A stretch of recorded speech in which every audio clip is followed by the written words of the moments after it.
अति शहाणा त्याचा बैल रिकामा, ऐसी एक कहावत हमारे यहाँ है ना।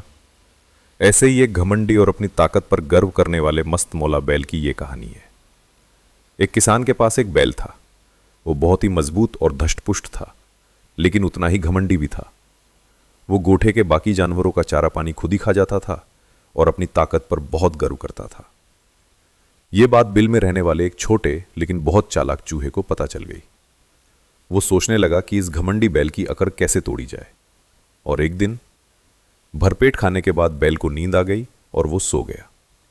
तभी वो छोटा चूहा बिल से बाहर आया, धीरे धीरे आगे बढ़ा और अचानक बैल की नाक काट ली। बैल दर्द से चौंक गया और गुस्से में इधर उधर देखने लगा।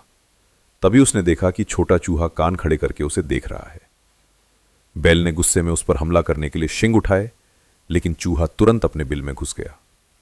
बैल उसे बाहर निकालने के लिए बार बार दीवार पर टक्कर मारने लगा।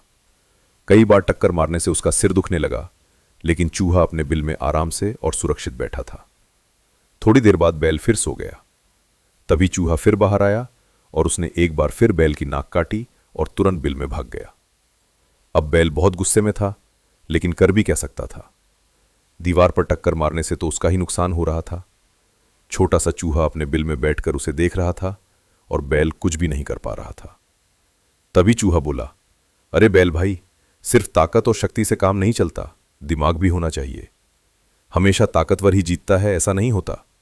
कभी कभी छोटे लोग भी अपनी समझदारी से बड़े बड़ों को हरा देते हैं।